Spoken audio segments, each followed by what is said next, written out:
السلام علیکم ورحمۃ اللہ وبرکاتہ۔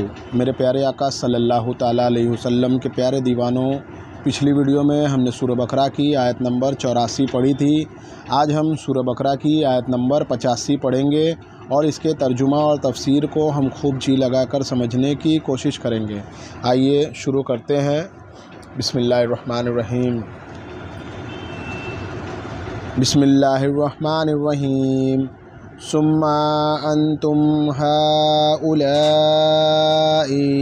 تقتلون انفسكم وتخرجون فريقا منكم من ديارهم تظاهرون عليهم بالإثم والعدوان وإن يأتكم أسارى تفادوهم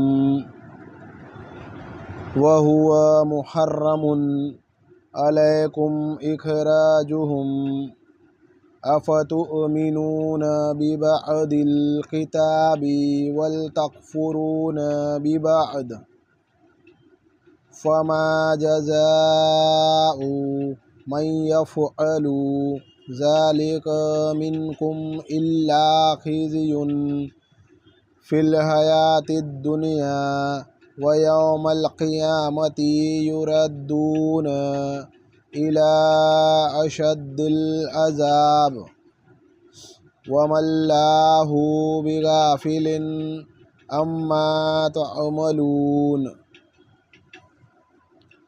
اس کا ترجمہ یہ ہے، اس کے بعد آج تم ہی وہ لوگ ہو کہ اپنے ہی آدمیوں کو قتل کرتے ہو اور اپنے ہی میں سے کچھ لوگوں کو ان کے گھروں سے نکال باہر کرتے ہو اور ان کے خلاف گناہ اور زیادتی کا ارتکاب کر کے ان کے دشمنوں کی مدد کرتے ہو، اور اگر وہ دشمنوں کے قیدی بن کر تمہارے پاس آ جاتے ہیں تو تم ان کو فدیہ دے کر چھڑا لیتے ہو، حالانکہ ان کو گھر سے نکالنا ہی تمہارے لیے حرام تھا۔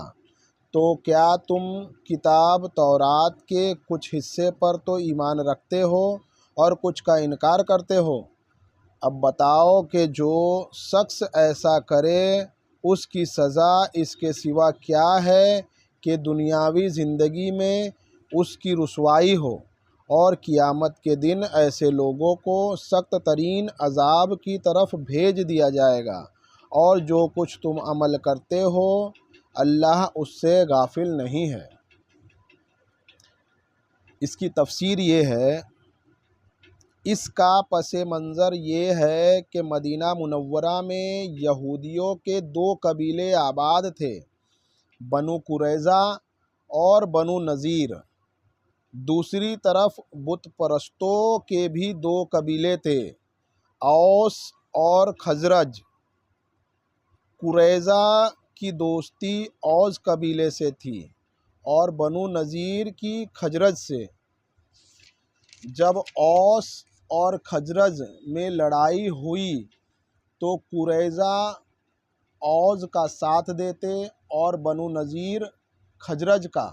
نتیجہ یہ کہ یہودیوں کے دونوں قبیلے بلا واسطہ ایک دوسرے کے مد مقابل آ جاتے، اور ان لڑائیوں میں جہاں اوس اور خزرج کے آدمی مارے جاتے وہاں قریظہ اور بنو نذیر کے یہودی بھی قتل ہوتے یا اپنے گھروں سے نکلنے پر مجبور ہوتے۔ اس طرح اگرچہ بنو قریظہ اور بنو نذیر دونوں قبیلے یہودی تھے، مگر وہ ایک دوسرے کے دشمنوں کی امداد کر کے آپس میں ایک دوسرے کے قتل اور خانمان بربادی میں حصہ دار ہوتے تھے۔ ہاں، اگر کوئی یہودی دشمن کے ہاتھوں قید ہو جاتا تو وہ سب مل کر اس کا فدیہ ادا کرتے اور اسے چھڑا لیتے، جس کی وجہ سے یہ بیان کرتے تھے کہ ہمیں تورات نے حکم دیا ہے کہ اگر کوئی یہودی دشمن کی قید میں چلا جائے تو اسے چھڑائے۔ قرآن کریم فرماتا ہے کہ جس تورات نے یہ حکم دیا ہے اسی نے یہ حکم بھی تو دیا تھا کہ نہ ایک دوسرے کو قتل کرنا، نہ ایک دوسرے کو گھر سے نکالنا۔ ان احکام کو تو تم نے چھوڑ دیا اور صرف فدیہ کے حکم پر عمل کر لیا۔ تو میرے پیارے آقا صلی اللہ تعالیٰ علیہ وسلم کے پیارے دیوانوں، آج ہم نے سورہ بقرہ کی آیت نمبر 85 پڑھی ہے، اور اس کے ترجمہ اور تفسیر کو ہم خوب جی لگا کر سمجھنے کی کوشش کریں گے۔ السلام علیکم ورحمۃ اللہ وبرکاتہ۔ دعا کی درخواست ہے۔